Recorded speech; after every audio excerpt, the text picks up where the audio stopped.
मित्रांनो, शालिनी भक्तिसागरमध्ये तुमचे मनपूर्वक स्वागत आहे। तर मित्रांनो, आज आपण या व्हिडिओच्या माध्यमाने ऐकणार आहोत श्रीपाद श्री वल्लभ या ग्रंथाचे 1 ते 53 अध्याय। पण आज या व्हिडिओच्या द्वारे आपण 2च अध्याय ऐकणार आहोत। दररोज 2-2 अध्यायाचे आपण पारायण करणार आहोत। मार्गशीर्ष महिना असल्यामुळे श्रीपाद श्री वल्लभाचे नामस्मरण केल्याने मनातल्या सर्व इच्छा कामना पूर्ण होतात। एक तेलाचा दिवा, एक तुपाचा दिवा, एक पाण्याचा ग्लास आणि 2 अगरबत्ती लावावी। 2 अगरबत्तीतली रक्षा त्या पाण्यात टाकावी। ते पाणी आपल्या मुला-मुलींना प्यायला द्यायचे, घरात शिंपडायचे। नकारात्मक शक्ती जी असेल घरातून दूर होईल, महालक्ष्मीचे घरात वास्तव्य होईल। श्रीपाद श्री वल्लभाच्या या अगदी सत्य घटना आणि सत्य कहाणी, सत्य गोष्टी आपण या व्हिडिओच्या माध्यमाने ऐकून घेणार आहोत। श्रीपाद श्री वल्लभ हे दत्तात्रेयाचे कलियुगातील पहिले पूर्ण अवतार मानले जातात। मार्गशीर्ष महिन्यामध्ये यांचे खूप महत्त्व आहे। दत्तप्रभूंचे पारायण ऐकायला, त्यांच्या कथा ऐकायला। श्री दत्तप्रभूंपासून त्रिमूर्ती ब्रह्मा, विष्णू, महेश यांची निर्मिती झालेली आहे आणि त्रिमूर्तीपासून 3 कोटी देवी, 33 कोटी देवी देवता यांचा समावेश उत्पन्न झालेला आहे। म्हणून केवळ फक्त ब्रह्मा, विष्णू, महेश नाही, 33 कोटी देवी देवतांचा अवतारलेल्या या कथा आहेत। त्यांच्यापासून 33 कोटी देवी देवता उत्पन्न झाल्या आहेत। म्हणून केवळ श्री दत्त नामस्मरणाने सकल देवता स्मरण केल्याचे पुण्यफळाची प्राप्ती होईल। श्रीपाद श्री वल्लभ जन्म भाद्रपद शुद्ध चतुर्थी, गणेश चतुर्थी, शके 1320, पिठापूर, आंध्र प्रदेश। आई वडील स्मृती महाराणी, अप्पल राजा शर्मा, आजी आजोबा राजमांबा, बिपानाचार्य, निवास क्षेत्र कुरगडी, कुरवूरपूर, कर्नाटक राज्य। संप्रदाय नाथ संप्रदाय, दत्त अवतारी, वेश ब्रह्मचारी, कार्यकाळ 1320-1350, समाधी अवतार समाप्ती अश्विन वद्य 12, शके 1350, कुरवूरपूर। चरित्र ग्रंथ श्रीपाद श्री वल्लभ चरित्रामृत इसवी सन 1320 मध्ये भाद्रपद शुक्ल चतुर्थीला चित्रा नक्षत्रवर श्री दत्तात्रेयांनी अप्पलराज शर्मा व स्मृती महाराणी यांच्या पोटी ज्योतिरूपाने जन्म घेतला। श्रीपाद श्री वल्लभाचा आयुष्यकाळ हा 30 वर्षाचा असून 16 वर्ष ते पिठापूर येथे बालपण, 14 वर्ष कुरवूरपूर येथे तपामध्ये गेले। येथे त्यांनी तप केला म्हणून कुरवूरपूरला तपोभूमी, पिठापूर जन्मभूमी संबोधतात।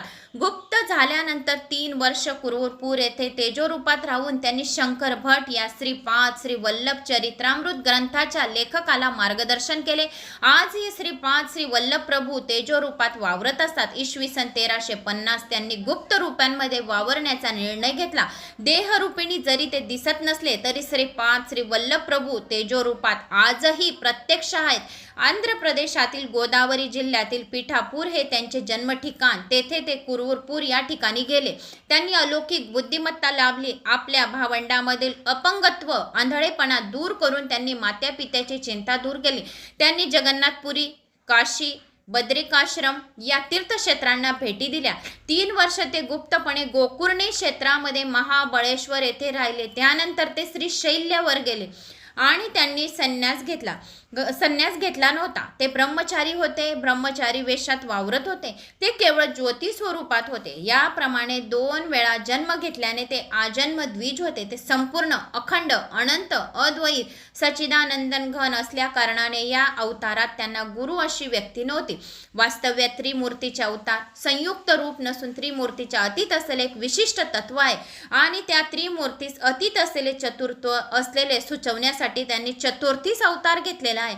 मातेच्या गर्भातून बाहेर येऊन पुन्हा गर्भस्थ झाले असता महायोगी सिद्ध पुरुष देवतांच्या प्रार्थनेस प्रसन्न होऊन पुन्हा जन्मल्यामुळे ते आजन्म ब्रह्मज्ञान संपन्न होते। चित्रा नक्षत्राच्या अधिपती अंगारक म्हणजे मंगळ आहे। तो ग्रह पाप म्हणजे नीच स्थानी असला तरी शकजीव राक्षस अमंगलप्रद ठरतो। सकल अमंगळाचे हरण करून शुभ मंगलत्व प्रदान करण्यासाठी प्रभूंनी चित्रा नक्षत्रामध्ये जन्म घेतला। चित्रा नक्षत्र असताना श्रीपाद प्रभूंचे पूजन केल्यास विशेष फलाची प्राप्ती होते। श्रीपाद प्रभू साक्षात धर्मशास्त्र आहे। हरिहरत्माज अयप्पा स्वामी असल्याचे सुचवण्यासाठी त्यांनी तुळा राशीमध्ये जन्म घेतला। ते जाणत असे धर्मशास्त्र नाही। धर्मसंकटात सापडलेल्या मनुष्यांनी त्यांची प्रार्थना केल्यास धर्म पथप्रदर्शनाचा लाभ होतो. सूर्य हा ग्रहांचा अधिपती आहे. सिंह लग्नामध्ये जन्म घेतल्यामुळे ते सकल विश्वाचे नाथ व दरबार भरण्यासाठी जन्म घेतलेले जणू काही चक्रवर्तीच आहेत असे सूचित होते. तमोगुण प्रधान असलेला वामन अवतार, रजगुण असलेले परशुराम अवतार, सत्वगुण असलेले ते राम अवतार, त्रिगुणाच्या अतीत असलेले निर्गुण तत्व प्रधान असलेला श्रीकृष्ण अवतार, कर्म प्रधान असलेला तो बुद्ध अवतार, समस्त सृष्टीतील एक तत्वातील अनेक तत्व आणि अनेक तत्वातील एक तत्व स्वतःमध्ये सामावून घेणारा अत्यंत अद्भुत विलक्षण युग अवतार म्हणजे श्रीपाद श्री वल्लभ. प्राण, विश्वास, आकाश, वायू, अग्नी, जल, भूमी, इंद्रिय, मन, अन्न, बल, विचार, मंत्र, कर्म, लोकातील विविध नावे, त्यांना 16 कला असे म्हणतात. श्रीपाद श्री प्रभूंनी कलांनी परिपूर्ण 16 अवतारांनी परब्रह्म हाय श्रीपाद श्री वल्लभ हे 16 अवतारांचे परब्रह्म हाय श्री दत्तात्रय प्रभू यांनी कलयुग प्रारंभ होण्या अगोदर कृतायुग, त्रेतायुग, द्वापारयुग मध्ये 16 अवतार घेतले होते. तर कोणते कोणते 16 अवतार घेतले होते?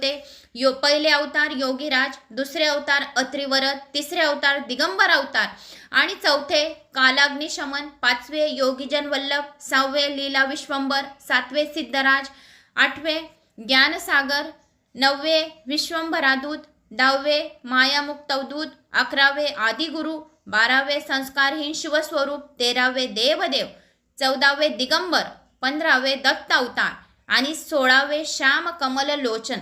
तर असे श्रीपाद श्री वल्लभांनी या अवतारात त्रेतायुगामध्ये कलयुगामध्ये 16 अवतार घेतलेले होते. श्रीपाद श्री वल्लभाच्या अवतारानंतर भारतामध्ये दत्त संप्रदाय जोमाने वाढ झाली. श्रीपाद श्री वल्लभ यांना मानणारी मोठी मोठी परंपरा आंध्र प्रदेशाबरोबर कर्नाटक आणि महाराष्ट्रात तसेच संपूर्ण भारतात पसरली आहे. गुरु द्वादशी श्रीपाद श्री वल्लभ यांनी निजानंदी गमन केले. तो दिवस अश्विन वद्य द्वादशी अर्थात गुरु द्वादशी. शिष्य या दिवशी गुरुचे समर्पण भावाने पूजन करतात म्हणून या दिवसाला गुरु द्वादशी असे म्हणतात. गुरु द्वादशीच्या दिवशी ब्रह्मांड गुरुतत्व 100 पटीने जास्त प्रक्षेपित होते. प्रत्येक साधक शिष्य यांच्यासाठी गुरु द्वादशी हा दिवस दीपावली आणि इतर दिवसांपेक्षा अतिशय महत्त्वाचा मानला जातो. या दिवशी शिष्याने त्यांच्या गुरूंना तळमळीने हाक मारल्यास ती गुरुपर्यंत पोहोचते, कारण त्या दिवशी वातावरण गुरुतत्वाने 100 पटीने वाढलेले असते. शिष्यपदाच्या जवळ पोहोचलेला प्रत्येक साधकाला या दिवशी गुरु शिष्यत्व प्रदान करतात. गुरु द्वादशी ही सर्व दत्त भक्तांसाठी एक अद्वितीय पर्वणी आहे. गुरुपुरातच अश्विन कृष्ण द्वादशीच्या दिवशी त्यांनी निजानंदी गमन केले. हा दिवस आजही गुरु द्वादशी म्हणून दंत संप्रदायी लोक श्रद्धेने पाळत असतात. तर अशी ही श्रीपाद श्री वल्लभ यांची मी तुम्हाला माहिती दिली आहे. तर आता आपण पहिल्या अध्यायाला सुरुवात करूया. त्या अगोदर कोणी चॅनलला नवीन आलं असेल तर लाल बटनवर सबस्क्राईब करा, ऑलवर क्लिक करा आणि जास्तीत जास्त जणांना शेअर करा. श्री गणेशाय नमो नमः. वक्रतुंड महाकाय सूर्यकोटी समप्रभ निर्विघ्नं कुरु मे देव सर्व कार्येषु सर्वदा. अध्याय पहिला. अध्याय श्री व्याघ्रेश्वर शर्माचा वृत्तांत. श्री महागणपती, श्री महासरस्वती, श्री कृष्ण भगवान, सर्व चराचरवासी देवी देवता आणि सकल गुरु परंपरेच्या चरणी नतमस्तक होऊन मी त्या अनंत कोटी ब्रह्मांड नायक श्री दत्त प्रभूच्या कलयुगातील श्रीपाद श्री वल्लभ स्वामींच्या अवतार लीलांचे वर्णन करण्याचा संकल्प केलेला आहे. अनुसया अत्रिनंदन भगवान श्री दत्तात्रय यांनी आंध्र प्रदेशातील पिटिकापुरम या गावी श्रीपाद श्री वल्लभ या नावाने अवतार घेतला. त्यांच्या दिव्य चरित्रांचे वर्णन यथायोग्य करणे अनेक पंडितांना विद्वानांना सुद्धा जमले नाही. ते करण्याचे मी धाडस करीत आहेत. ते केवळ आपणासारख्या थोर विद्वान श्रोत्यांच्या आशीर्वादामुळेच. मी शंकर भट, देशस्थ कर्नाटिका स्मार्त ब्राह्मण. माझा जन्म भारद्वाज गोत्रात झालेला आहे. मी श्रीकृष्ण दर्शनासाठी उडप्पी तीर्थस्थानी गेलो असताना तेथील नयन मनोहरी मोर मुकुटधारी कृष्णाने मला मंत्रमुग्ध केले. त्याने मला कन्याकुमारीत जाऊन कन्यका परमेश्वराचे दर्शन घेण्याची आज्ञा केली. त्याप्रमाणे मी कन्याकुमारीत जाऊन त्रिवेणी संगमात सागरामध्ये स्नान करून श्री कन्याका देवीचे दर्शन घेतले. मंदिरातील पुजारी मोठ्या भक्तिभावाने देवीची पूजा करीत होता. मी आणलेले लाल फूल त्यांनी मोठ्या श्रद्धेने देवीस अर्पण केले. देवी अंबा माझ्याकडे मोठ्या स्नेहपूर्ण नजरेने पाहत असल्याचे जाणवले. ती म्हणत होती, शंकरा, तुझ्या अंतरंगातील भक्तिभावावर मी अतिशय प्रसन्न झाले आहे.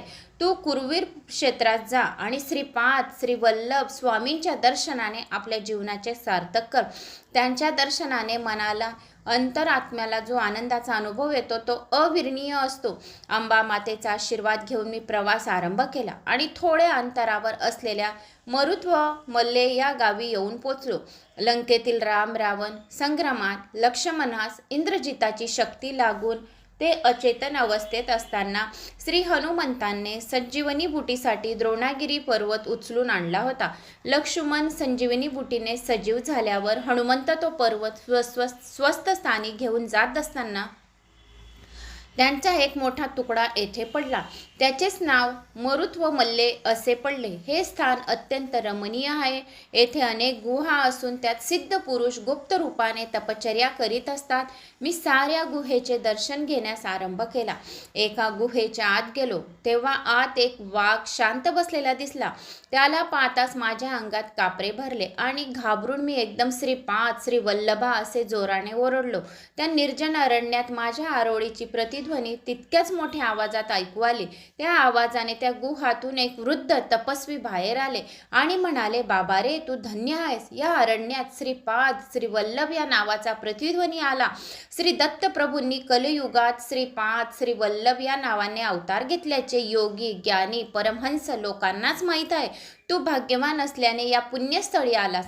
तुझ्या सर्व कामना पूर्ण होतील. जो कोणी श्रीपाद श्री वल्लभ या नावाचा जप करतो, या श्रवण पठण करतो, त्याला सर्व इच्छा पूर्ण होतात. या गुहेच्या दाराजवळ बसलेला वाघ एक ज्ञानी महात्मा आहे.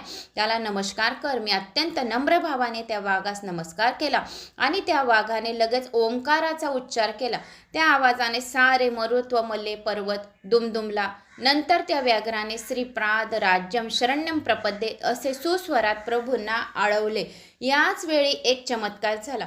त्या वाघांच्या ठिकाणी एक दिव्य कांतिमान पुरुष प्रकट झाला. त्याने त्या वृद्ध तपस्व्यास साष्टांग प्रणिपात केला, नमस्कार केला आणि क्षणार्धात आकाश मार्गाने निघून गेले. त्या वृद्ध तपस्व्याने मला त्याच्या गुहेत मोठ्या आग्रहाने नेले. गुहेत गेल्यावर त्यांनी केवळ संकल्पाने अग्नी प्रज्वलित केला. त्यात आहुती देण्यासाठी लागणारे पवित्र साहित्य, मधुर फळे यांची निर्मिती केली. वैदिक मंत्रोच्चारासह या पदार्थांची अग्निहूत आहुती दिली. ते वृद्ध तपस्वी सांगू लागले, या कलियुगात यज्ञ याग सत्कर्म सारे लुप्त झाले आहेत. पंचभूतात्मक सृष्टीतून सर्व लाभ करून घ्यायचा, परंतु त्या दैवतांचे मात्र विस्मरण करायचे असा मानवांचा धर्म झालाय. देवांची प्रीती प्राप्त करण्यासाठी यज्ञ करावेत व त्यांना संतुष्ट करावे. त्यांच्या कृपा प्रसादानेच प्रकृती अनुकूल होते. प्रकृतीमधील कोणत्याही शक्तीचा प्रकोप मानव सहन करू शकत नाही. प्रकृतीमधील शक्तीचे मानवाने यथायोग्य मार्गाने शांती करावी नसता अनेक संकटे उद्भवतात. मानवाने धर्माचरण न केल्यास प्रकृती शक्ती त्यांची शिक्षा यथाकाली देते. लोकहितासाठी मी हा यज्ञ केला आहे. या यज्ञाचे फल स्वरूप म्हणून तुला श्रीपाद श्री वल्लभ स्वामींचे दर्शन होईल. जन्मांजन्मांतराचे पुण्यफळास ज्याच्या आहे त्यालाच या कथा ऐकायला मिळतील. जन्मजन्मांतराचे पुण्यफळास आले म्हणजे असे लाभ घडतात. त्या वृद्ध तपस्व्याच्या मुखातून वाहणारे अत्यंत नम्रतेने त्यांना साष्टांग दंडवत प्रणाम घातले. मी त्या तपस्व्यांच्या चरणी प्रार्थना केली, हे ऋषीवर, मी पंडित नाही, योगी नाही, साधक नाही, मी एक अल्पज्ञ आहे. माझ्या मनातील संदेहाची निवृत्ती करून आपण आपला वरदहस्त माझा मस्तकी ठेवावा. त्या महापुरुषाने माझे शंकेचे समाधान करण्याचा मनोदय दर्शवला. मी म्हटले, हे सिद्ध मुनिवर्या, मी कन्यका देवीचे दर्शन घेताना देवीने सांगितले होते की पुरी जाऊन श्रीपाद श्री वल्लभ स्वामींचे दर्शन घ्यावे. मी तेथे जाण्यासाठी निघाला असताना मार्गात आपले व व्याघ्ररूपी महात्मेचे दर्शन झाले. ते कोण होते? तसेच दत्तप्रभू म्हणजे कोण याविषयी कृपया विस्तारपूर्वक सांगावे. तेव्हा त्या वृद्ध तपस्व्याने सांगण्यास सुरुवात केली. या आंध्र प्रांतातील गोदावरी मंडलातील अत्री मुनीची तपोभूमी अशा नावाने प्रसिद्ध असलेल्या अत्रेयपूर गावात एक कश्यप गोत्रीय ब्राह्मण कुटुंब वास्तव्य करीत होते. त्यांना परमेश्वराच्या कृपा प्रसादाने एका पुत्राचा लाभ झाला. ब्राह्मण अत्यंत विद्वान आचार संपन्न होता, परंतु पुत्र मात्र मतिमंद होता. आई वडिलांनी त्याचे नाव व्याघ्रेश्वर असे ठेवले. व्याघ्रेश्वर मोठा होऊ लागला, परंतु त्याच्या बुद्धीची वाढ मात्र होत नव्हती. तो वाढत होता पण बुद्धीची वाढ होत नव्हती. पित्याने त्याला शिकवण्याचे खूप प्रयत्न केले, परंतु त्यास संपूर्ण संध्यावदन सुद्धा करता येत नसे. एवढा विद्वान ब्राह्मणाचा पुत्रा असा अज्ञानी अशी गावातील लोकांची सारखी टोचणी त्याला अत्यंत दुःखदायक वाटत असे. एका ब्रह्ममुहूर्तावर त्याचे त्यास स्वप्न पडले. त्यात त्याला एक दिव्य बालकाचे दर्शन झाले. ते बालक आकाशातून खाली येत होते. त्याचे चरण कमल भूमीस लागताच भूमीसुद्धा दिव्य कांतिमान झाले. तो बालक हळूहळू पावले टाकीत व्याघ्रेश्वराकडे आला आणि म्हणाला, मी असताना तुला भय कशाचे? या ग्रामाचे व माझे ऋणानुबंध आहेत. तू हिमालयातील बद्रीकारणात जा, तेथे तुझे सारे शुभ होईल. एवढे सांगून तो बालक अंतर्धान पावला. त्या दिव्य बालकाच्या संदेशानुसार व्याघ्रेश्वर शर्मा हिमालयातील बद्रीकारणात जाण्यास निघाला. मार्गास त्यात अन्न पाण्याची काहीच अडचण पडली नाही. श्री दत्त कृपेने त्याला त्या वेळेवर अन्न पाणी मिळे. मार्गात एक कुत्रा भेटला व तो त्याच्याबरोबर बद्रीवनापर्यंत सोबत होता. या प्रवासात त्यांनी उर्वशी कुंडात स्नान केले. याच वेळी एक महात्मा आपल्या शिष्य समुदायासह उर्वशी कुंडात स्नानासाठी आले. व्याघ्रेश्वराने त्या गुरुवर्यांना साष्टांग नमस्कार केला आणि माझे शिष्यत्व स्वीकारावे अशी नम्र प्रार्थना केली. त्या महान गुरुवर्याने शिष्य करून घेण्याचे मान्य केले आणि आश्चर्य असे की तत्काळ बरोबर आलेले ते कुत्रे अंतर्धान पावले. त्यावेळी ते महात्मा म्हणाले, हे व्याघ्रेश्वरा, तुझ्याबरोबर आलेला तो श्वान तुझ्या पूर्वजन्मातील केल्याचे पुण्याचे द्योतक होते. त्याने तुला आमच्या स्वाधीन करून ते अंतर्धान पावले. श्रीपाद श्री वल्लभ स्वामींच्या कृपेमुळे तू येथे आलायस आणि या पुण्याई प्रज्ञे कुंडामध्ये तू स्नान करू शकलास. हे नरनारायणाच्या वास्तव्याचे कुंड होते, पुनीत झालेली तपोभूमी होते. यावर व्याघ्रेश्वर म्हणाला, हे गुरुदेवा, श्रीपाद श्री वल्लभ कोण आहेत? त्यांनी माझ्यावर एवढी कृपा का केली? गुरुदेव म्हणाले, ते साक्षात दत्त प्रभूच आहेत. त्रेतायुगामध्ये भारद्वाज महर्षींनी सावित्रिक काठक चयन नावाचा महायज्ञ श्री क्षेत्र पीठिकापुरम येथे संपन्न केला होता. त्या यज्ञ प्रसंगी शिव पार्वतीने आमंत्रित केले होते. त्यावेळी शिवांनी महर्षींनी आशीर्वाद दिला की तुमच्या कुलामध्ये अनेक महात्मा सिद्ध पुरुष यज्ञी पुरुष अवतार घेतील आणि त्यांच्याच कृपेने कुलामध्ये अनेक महात्मा योगी पुरुष अवतार घेतील. अनेक जन्माच्या पुण्यकर्माने दत्तभक्तीचा अंकुर फुटेल व तो पुढे सातत्याने वाढत गेल्यास श्रीपाद श्री वल्लभ स्वामींचे दर्शन होते. त्यांच्या चरणस्पर्शांचे संभाषणाचे भाग्य लाभते. हे व्याघ्रेश्वरा, तुझ्यावर स्वामींची कृपा झाली आहे. मी आता माझ्या गुरुदेवाच्या दर्शनात जात आहे. पुन्हा 1 वर्षांनी येईल. तुम्ही तुमच्या गुहेत आत्मज्ञान प्राप्तीसाठी तपश्चर्या केली. व्याघ्रेश्वर गुहेत ध्यान करू लागला, परंतु त्याचे सारे ध्यान व्याघ्र रूपाकडेच असे. याचा असा परिणाम झाला की त्याला इच्छित असलेले वाघाचे रूपच प्राप्त झाले. 1 वर्षाचा काळ लोटला गेला. गुरुदेव यात्रा करून परत आले. त्यांनी सर्व गुहा बघितल्या. प्रत्येक शिष्याच्या 1 वर्षात झालेल्या प्रगतीचा ते आढावा घेत होते. एका गुहेच्या आत गेले. तेथे त्यांना एक वाघ ध्यानस्थ बसलेला दिसला. त्यांना अत्यंत आश्चर्य वाटले. त्यांनी अंतर्ज्ञानाने ओळखले की तो वाघ दुसरा कोणी नसून व्याघ्रेश्वरच आहे. व्याघ्र रूपाचे सतत ध्यान केल्याने त्याला व्याघ्र रूपच प्राप्त झाले आहे हे त्यांनी जाणले. त्यांनी त्याला आशीर्वाद देऊन ओंकाराचा मंत्र स्वीकारला. श्रीपाद राजम शरण्य प्रपद्ये हा मंत्र जपण्यास सांगितला. गुरु आज्ञेनुसार व्याघ्रेश्वर त्या रूपातच मंत्राचा जप करू लागला. वाघाच्या रूपातच त्याने कुरवूरपूरला प्रयाण केले आणि यथाकाली तो कुरवूरपूर गावाजवळ येऊन पोहोचला आणि मध्ये कृष्णा नदी वाहत होती. ते अलीकडील तीरावर बसून श्रीपाद राज्यम शरण्य प्रपद्ये या मंत्राचा जप करू लागला. ज्या घरामध्ये श्रीपाद राजम शरण्य प्रपद्ये या मंत्राचा 108 वेळा जप केला जातो तेथे दत्त भगवानांचा आशीर्वाद राहतो आणि भगवान शिवाचा आणि विष्णूचा आशीर्वाद साक्षात राहतो. त्या घरामध्ये कोणत्याही गोष्टीची कमी पडत नाही, म्हणून ते या मंत्राचा जप करू लागले. श्रीपाद श्री वल्लभ कुरवूरपूर ग्रामात आपल्या शिष्यासह बसले होते. ते एकदम उठले आणि माझा परमभक्त मला हाक मारत आहे असे म्हणून नदीच्या पैल तीरास येण्यास निघाले. ते पाण्यातून चालताना त्यांच्या पद्मकमलाची चिन्हे पाण्यावर उमटत होती व ती फारच सुंदर दिसत होती. स्वामी पैल तीरावर पोचल्यावर व्याघ्रेश्वराने त्याचे दिव्य चरणावर आपले मस्तक ठेवून अत्यंत भक्तिभावाने नमस्कार केला. स्वामींनी अत्यंत आनंदाने त्या वाघाचे मस्तक कुरवाळले व त्यावर स्वार होऊन पाण्यातून कुरवूरपूरला पोहोचले. वाघावर बसून आलेले बघून सर्वांना आश्चर्य वाटले. ते वाघावरून उतरताच त्या वाघाच्या शरीरातून एक दिव्य पुरुष बाहेर आला. त्याने आपल्या देहाचे व्याघ्रजीन वाघाचे कातडे स्वामींनी आसन म्हणून स्वीकार केले अशी विनंती केली. श्रीच्या चरणी अत्यंत भक्तिभावाने नतमस्तक झाले. त्यांचे अष्टभाव जागृत झाले. प्रेमभावाने त्याने स्वामींच्या चरणावर आपल्या नेत्रातील अश्रूंनी अभिषेक केला.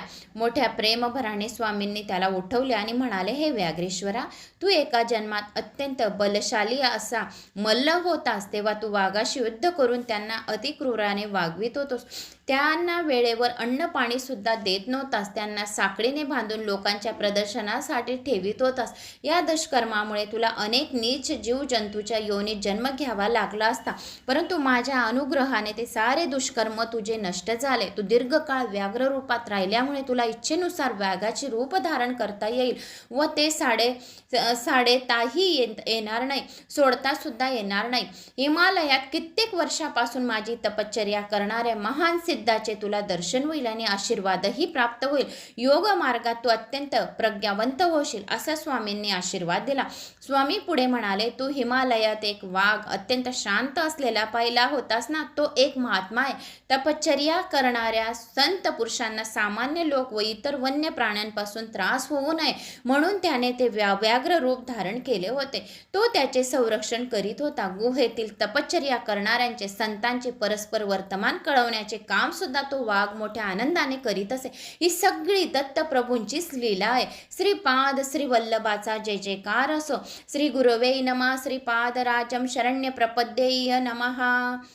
अध्याय पहिला समाप्तम. अध्याय दुसरा, सिद्ध योगाचे दर्शन, विचित्रपुरीचा वृत्तांत. श्री गणेशाय नमः. अध्याय दुसरा. मी मरुत्व मल्ल या पुण्यस्थळी घडलेल्या रोमहर्षक अनुभवाचे मनन करीत श्रीपाद श्री वल्लभ स्वामींचे स्मरण करीत पुढील प्रवासास प्रारंभ केला. मार्गात अनेक पुण्यात्माचे थोर संतांचे दर्शन घेत मी मार्गक्रमण करीत होता. या प्रवासात आश्चर्याची गोष्ट अशी, काही न मागता भोजन मिळत असे. पांड्य देशातील कद्दब वनात जाईपर्यंत माझ्या शरीराचे वजन क्रमाक्रमाने कमी होत होते. प्रांतात अति जागृत असे शिवलिंग होते. त्याचे मी दर्शन घेतले व विश्रांतीसाठी शिवालयात थोडा वेळ थांबलो. नंतर प्रवास करण्यास सुरुवात केली. मार्गात मला सिद्ध योगींद्र नावाच्या एक महान तपस्व्याचे आश्रम लागला. मी आश्रमात जाऊन त्या महापुरुषाच्या चरणी नतमस्तक झालो. त्यांनी मोठ्या वात्सल्यपूर्ण भावाने माझ्या डोक्यावर हात ठेवला आणि श्रीपाद श्री वल्लभ दर्शन प्राप्तिरस्तु असा तोंड भरून आशीर्वाद दिला. त्यांच्या चरण स्पर्शाने माझे शरीर कापसाप्रमाणे हलके वाटू लागले होते. ते महायोगी मला म्हणाले, मी दर्शन घेतलेले ते शिवलिंग अत्यंत जागृत शिवलिंग आहे. त्याची कथा सुद्धा मोठी रंजक आहे. देवेंद्राने आपल्या सामर्थ्याने अनेक राक्षसांना मारून टाकले, परंतु त्यांच्यातील एक राक्षस पळून गेला व त्याने महादेवाची तपस्या करण्यास सुरुवात केली. तो ध्यानस्थ असताना इंद्राने त्या राक्षसात निर्दयतेने ठार केले. त्याच्या हृदयतेमुळे इंद्राचे सारे तेज लोप पावले व तो निस्तेज दिसू लागला. या पापाचे शालन करण्यासाठी त्याने अनेक तीर्थांचे दर्शन घेतले. पांड्य देशातील कंदब वनात तो आला आणि काय आश्चर्य, तेथील शिवलिंगाच्या प्रभावामुळे तो पूर्वीसारखा कांतिमान तेजस्वी दिसू लागला. त्याला अत्यंत आनंद झाला व त्या क्षेत्राचे महात्म्य जाणून घेण्याची त्याला इच्छा झाली. इंद्राने ते वन मोठ्या उत्सुकतेने पाहिले. तेव्हा त्या दिव्य शिवलिंगाचे दर्शन झाले. मोठ्या भक्तिभावाने त्याने त्याची पूजा अर्चना केली. त्या शिवलिंगाची चांगली पूजा केली. नंतर त्या स्वयंभू लिंगावर सुंदरसे देवालय बांधले. ते इंद्राने प्रतिष्ठापना केलेले शिवलिंग समस्त पापांचे हरण करणारे आहेत. जो कोणी ही कथा ऐकेल तरी सुद्धा त्याचे समस्त पापांचे नाश होईल असे सांगितले आणि अत्यंत मंगलदायी राहील आणि पुण्यवंतांनाच भाग्यवंतांनाच या कथा अनुभवातील श्री दत्तप्रभूच्या भक्तांनाच विनायासच यांचे दर्शन होईल आणि कथा पण ऐकायला मिळतील. मी त्या महायोगाचे हे वक्तत्व ऐकून अत्यंत रोमांचित झालो होतो. मोठ्या श्रद्धाभावाने त्याचे चरणकमली मी नमस्कार केला. तेव्हा त्यांनी त्या शिवलिंगाचे पुन्हा एकदा दर्शन घेण्यास सांगितले. मी त्याच्या आदेशानुसार पुन्हा त्या वनात गेलो. तेथे मला अतिशय सुंदर असे शिवालय दिसले, पण मी पाहिलेले शिव मंदिर हे नव्हतेच. मला हे मंदिर श्री मीनाक्षी सुंदरेश्वराच्या मंदिरासारखे अप्रतिम वाटले. मी मोठ्या श्रद्धेने शिवलिंगाचे दर्शन घेतले व श्री सिद्ध योगींद्राकडे येण्यास निघालो. तेथील परस्पर जनसमुदायाने भरलेल्या एका शहरासारखा वाटला. श्री योगेंद्राचा आश्रम मात्र सापडला नाही. मी श्रीपाद श्री वल्लभ स्वामींच्या मनात चिंतन करून पुढे प्रवास करण्यास आरंभ केला. आणि सूर्यास्त होऊन अंधकार चोहीकडे पसरला होता. मी मार्गक्रमण करीत होतो. माझ्या मागून प्रकाशाचा जोत आल्यासारखे वाटल्याने मी मागे वळून पाहिले. माझ्या मागे 3 शिरे असलेला एक सर्प येत होता. त्याच्या मस्तकावर 3 दिव्य मणी होते. त्याचाच प्रकाश मला मार्ग दाखवित होता. मी अत्यंत भयभीत झालो होतो. माझ्या हृदयाचे स्पंदन वाढत होते. मी श्रीपाद श्रीवल्लभाच्या दिव्य नामाचा जप करीत पुढे चाललो होतो. त्या सर्पाच्या उजाड मार्ग प्रदर्शन करीत होता. शेवटी मी कसाबसा श्री सिद्ध योगेंद्राच्या आश्रमात पोचलो. तेव्हा तो दिव्य सर्प त्यांचा प्रकाश तत्काळ अदृश्य झाला आणि सिद्ध योगींद्रांनी माझ्या मोठ्या प्रेमाने स्वागत केले व केळीच्या पानात भाजलेले गरम गरम चणे प्रसाद म्हणून दिले. मी ते पोटभर खाल्ले. परंतु माझ्या हृदयातील धडधड मी कमी झाली नव्हती. तेव्हा त्या दयामूर्ती योगेश्वराने मोठ्या प्रेमभावाने माझ्या धडधडत्या छातीवर हात फिरवला. नंतर तो दिव्य हस्त माझ्या मस्तकावरून फिरवला व माझ्या डोळ्यांनाही प्रेम स्पर्श केला. त्या करुणामय स्पर्शाने माझ्या हृदयातील सारी धडधड पार पडून गेली. तसेच मनातील वाईट विचार दूर झाले आणि संकल्प बाहेर निघून जात असल्याचे जाणवले. हृदय एका अनामिक आनंदाने भरून गेले. श्री दत्त महिमा श्रीपाद श्री वल्लभ स्वामींचा अनुग्रह संपादन करण्यास योग्यता मिळाली. यावेळी सिद्ध योगी म्हणाले, तू अगोदर दर्शन घेतलेले शिवलिंग आणि त्यानंतर दर्शन घेतलेले जे सुंदरेश्वराचे मंदिर हे 2 वेगवेगळी देवालये नाहीत. तुला अशा प्रकारचा अनुभव घडून आणावा ही दत्तात्रेयाची अनुज्ञा होती, म्हणून तुला अशी वेगवेगळी मंदिरे दाखवण्यात आली. श्री दत्ताच्या कृपाप्रसादाने काळास मागे नेऊन देवेंद्राने प्रतिस्थापना केली. मूर्ती त्यावेळचा परिस्पर तुला दाखवला. तू पाहिलेली सारी सृष्टी असे समजणे हा एक मायाचा खेळच आहे. सर्व काही चैतन्य स्वरूप आहे. एक मायेचा खेळ आणि सर्व दत्तप्रभूंच्या केवळ संकल्पाने भविष्य वर्तनामध्ये बदलू शकते. वर्तमान काळ भूतकाळ आणि भूतकाळात वर्तमानात परिवर्तित होऊ शकते. भूतकाळातील घडलेल्या साऱ्या घटना वर्तमान काळात घडत असलेल्या व भविष्यकाळी घडणाऱ्या साऱ्या घटना श्री दत्तप्रभूंच्या संकल्पानुसार घडतात. एखादी गोष्ट घडणे न घडणे अथवा वेगळ्या प्रकारे घडण्यास श्री दत्तप्रभूंचा संकल्प कारणीभूत असतो. ज्या संकल्पाने सृष्टीची उत्पत्ती स्थित व लय होते त्या महासंकल्पाचे प्रणेते प्रत्यक्ष श्री दत्तप्रभूच आहेत. तेच सगुण रूपात पीठिकापुरम या क्षेत्री श्रीपाद श्री वल्लभ या नावाने अवतरले आहेत. तेथील लोकांनी त्यांचे सत्य स्वरूप जाणले नाही, परंतु करवीरपूर येथील मासे पकडणाऱ्या कोळी लोकांनी त्यांच्या नितांत श्रद्धा ठेवली व अल्पज्ञ असून ते स्वामींच्या कृपाप्रसादाने भवसागर आनंदाने पार करून गेले. श्रीपाद श्री वल्लभाचे कृपा संपादन करण्यासाठी आपल्यातील अहंकार पूर्णपणे नाहीसा झाला पाहिजे. ज्या वेळेस आपल्या हृदय काम क्रोध लोभ मोह मद मत्सर या षडपूतन मुक्त होऊन शुद्ध होईल त्यावेळी स्वामींची कृपा होण्यास मुळीच विलंब लागणार नाही. देवेंद्राने प्रतिष्ठापित केलेले ते शिवलिंग धनंजय नावाच्या एका व्यापारीने पाहिले. त्याने त्या शिवलिंगांचा महिमा आपल्या देशाचा राजा कुलशेखर पांड्यास सांगितला. त्या शिवज्ञानेस माणूस त्याने त्या मंदिराचा जीर्णोद्धार केला. तेथे एका नगराची स्थापना करून मधुरा नगर असे नाव दिले. कुलशेखर यांचा पुत्र मलयध्वज आपल्या पित्याप्रमाणे ईश्वर भक्त होता. त्याने संतान प्राप्तीसाठी पुत्रकामेष्टी यज्ञ केला होता आणि त्या यज्ञकुंडातून 3 वर्षाची अतिशय लावण्यवती कन्या अवतरित झाली.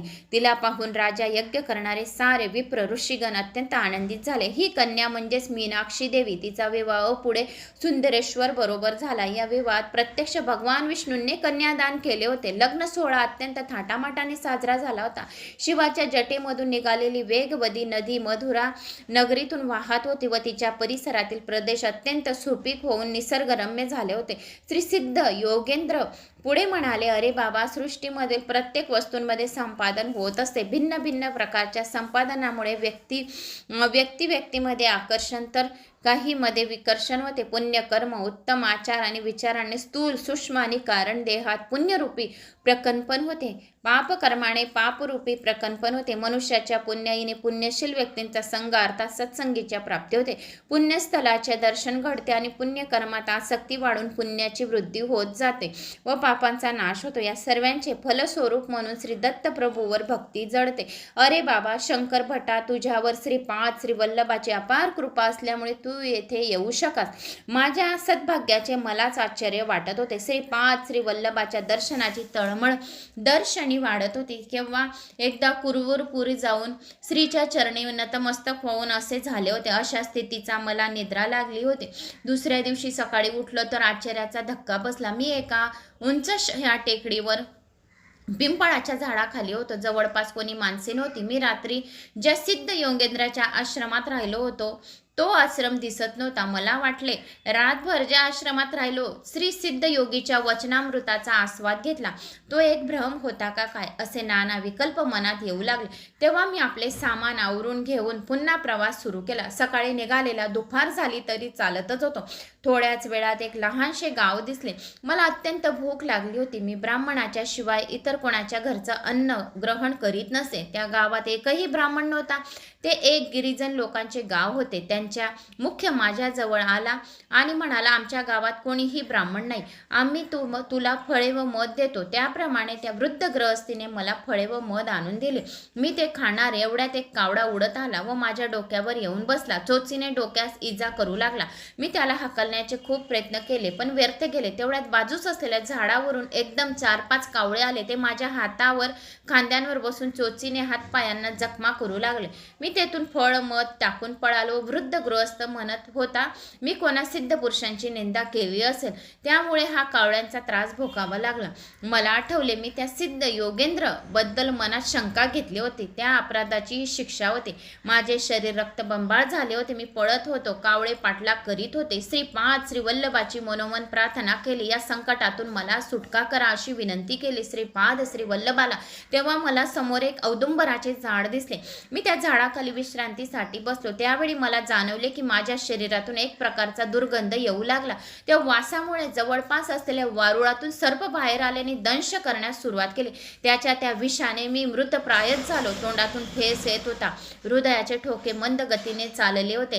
केव्हा मृत्यू येईल ते सांगता येत नव्हते. सायंकाळ झाली होती. धोबी कपडे धुवून वाळवून कपड्यांचे गाठोडे गाढवावर ठेवून घरी जात होते. माझी स्थिती पाहून त्याला दया आली. त्यांनी मला एक गाढवावर बसवले. त्यांच्या गावातील चर्मवैद्याकडे घेऊन गेले. त्या वैद्याने वनातील काही मुळांचा रस काढून मला पिण्यास दिला. सर्पदंश झालेल्या जागेवर थोडे पाणी बांधली. पिंपळाच्या कोवळ्या पानांचा रस काढून ते जखमेवर लावला. माझे दोन्ही कानात पिंपळाच्या पानांचे देठे ठेवले. वीज जसे जसे पिंपळाच्या पानात उतरू लागले तसे तसे वेदना असह्य होऊन मी ओरडू लागलो. विष पूर्ण उतरून गेल्यावर मला बरे वाटले. मी वैद्याच्या घरी काढली. तो वैद्य श्री दत्तप्रभूचा भक्त होता आणि तो रात्रीच्या वेळी आपल्या कुटुंबासह मधुर आवाजात दत्तप्रभूचे भजन गात होता. मी पलंगावर निजलो होतो. त्याच्या त्या रसरसित कीर्तन गायनाने माझे हृदय श्रीपाद श्री दत्तप्रभूंच्या अनुकृपेने भरून आले होते. त्या वैद्याने केलेल्या उपचारांनी मी पूर्ण बरा झाला होतो. त्याचे उपकार कसे फेडावे हे मला समजत नव्हते. करुणासाराची जणू वर्षाच करीत होते. तो मला म्हणाला, माझे नाव वल्लभदास आहे. मी चर्मकारांचा वैद्य आहे आणि मी नीच जातीचा असलो तरी मी जाणतो की तुम्ही श्रीपाद श्री वल्लभाच्या दर्शनासाठी निघाला आहात. तुम्हाला कावळ्यांकडून त्रास झाला व सर्पदंश का झाला ते सुद्धा मला माहीत आहे. आपले नाव शंकर भट आहे हे मी जाणतो.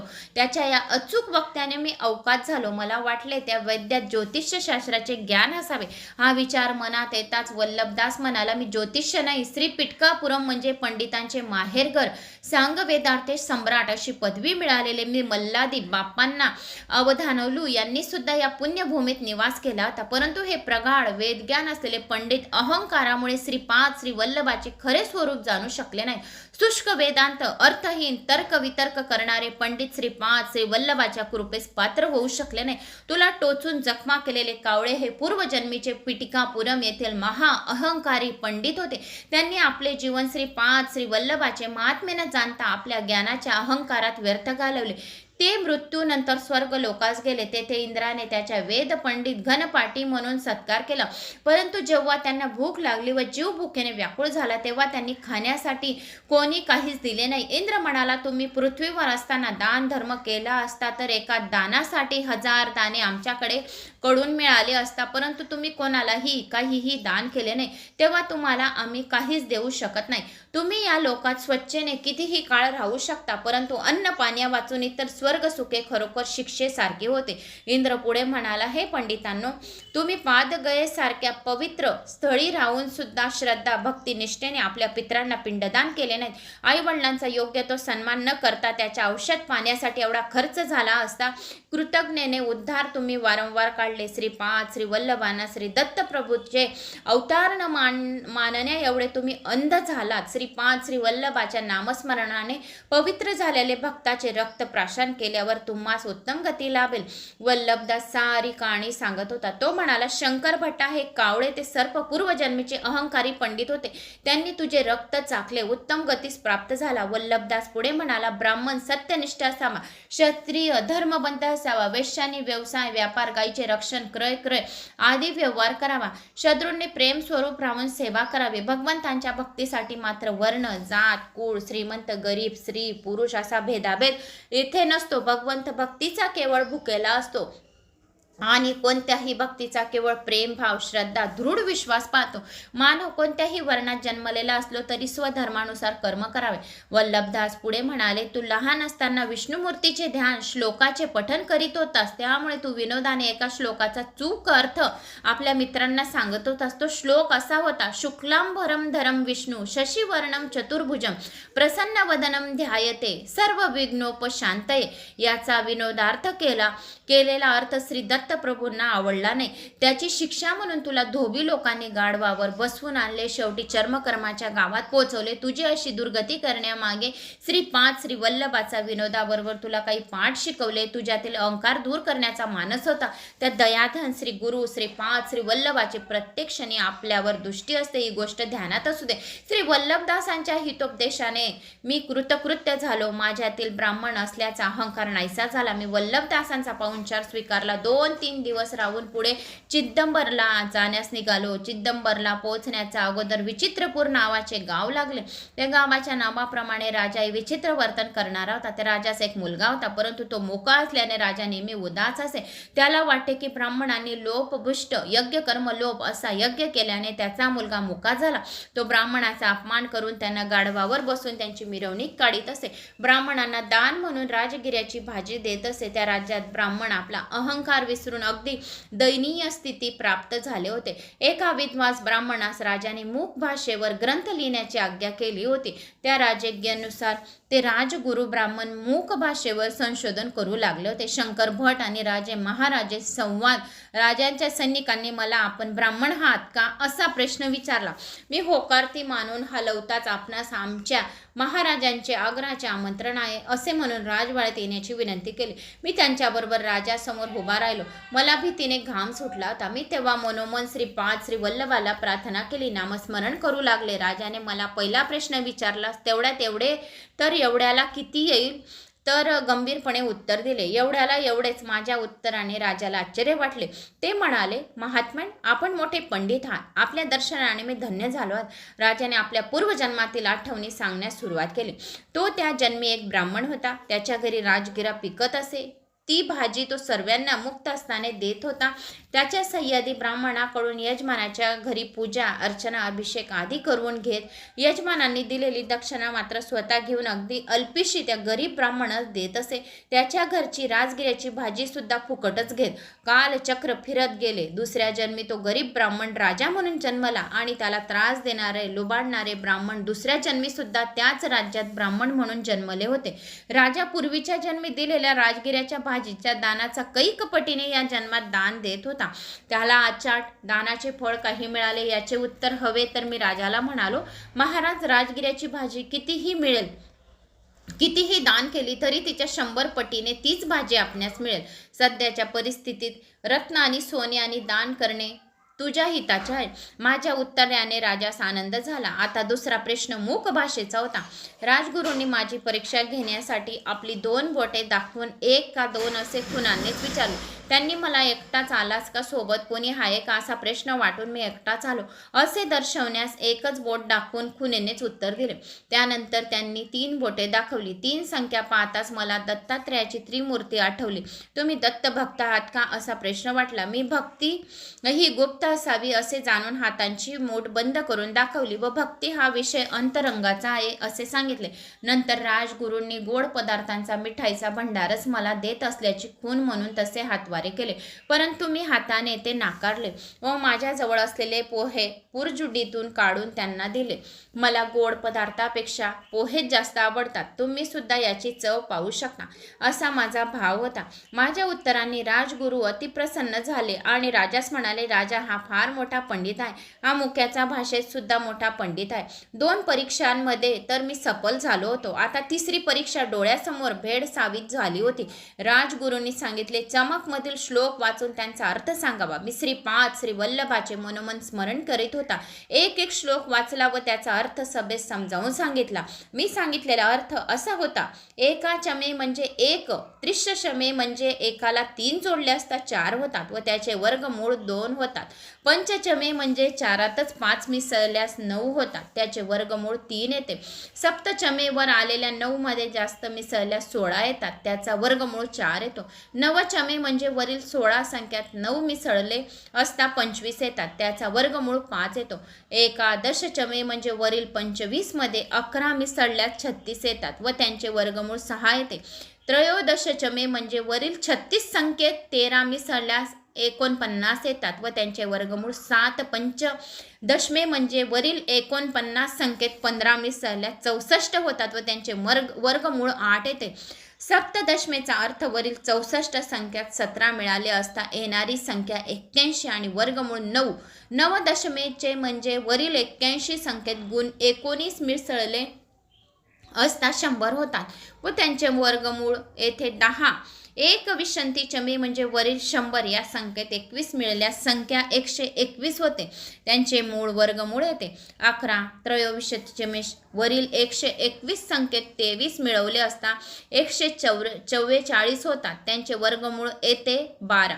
पंचविंशतिचमे याचा अर्थ वरील 144 संख्येत 25 मिसळले असता 169 होतात, त्यांचे वर्गमूळ येथे 13. सप्तविंशतिचमे याचा अर्थ वरील 169 मध्ये 27 मिसळले असता 196 होतात, त्यांचे वर्गमूळ येथे 14. नवविंशतिचमे म्हणजे वरील 196 मध्ये 29 मिसळल्यास 225 होतात व त्यांचे वर्गमूळ 15 होते. एकत्रिशचमे याचा अर्थ वरील 225 मध्ये 31 मिळवले असता 256 येतात आणि त्याचे वर्गमूळ येथे 16. त्रैशमेचमे म्हणजे वरील 256 मध्ये 33 मिसळले असता 289 होतात, त्यांचे वर्गमूळ येथे 17. माझे हे प्रवचन मला आश्चर्यकारक वाटले. मी जे जे बोलत होतो ते सर्व सृष्टींच्या परमाणूचे रहस्य होते. ते कणादृषींना माहीत होते. परमाणूच्या सूक्ष्म कणांच्या भेदामुळेच विविध धातूंची निर्मिती होते. माझे प्रवचन दरबारातील सर्वांना खूप आवडले.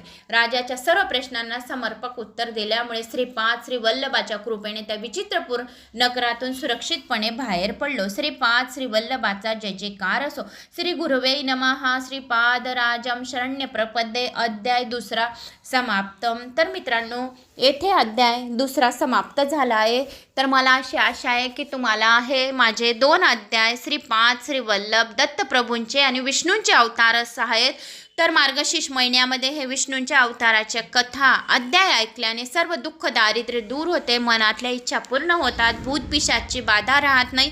तर असे हे 2 अध्याय होते. तुमच्या कमेंट्स आल्या होत्या, तर तुमच्यापर्यंत हे अध्याय मी पोहोचले. तुम्हाला जे जे हवे असेल ते तुम्ही कमेंट्स करून मला सांगू शकतात आणि आपल्यापर्यंत मी हे अध्यायांचे या ग्रंथांचे पोहोचवण्याचा प्रयत्न करेल. आवडल्यास लाईक, शेअर, सबस्क्राईब करा आणि कमेंट्स करून नक्की सांगा तुम्हाला माझा हा अध्याय कसा वाटला. श्रीपाद श्री वल्लभाचा जय जयकार असो.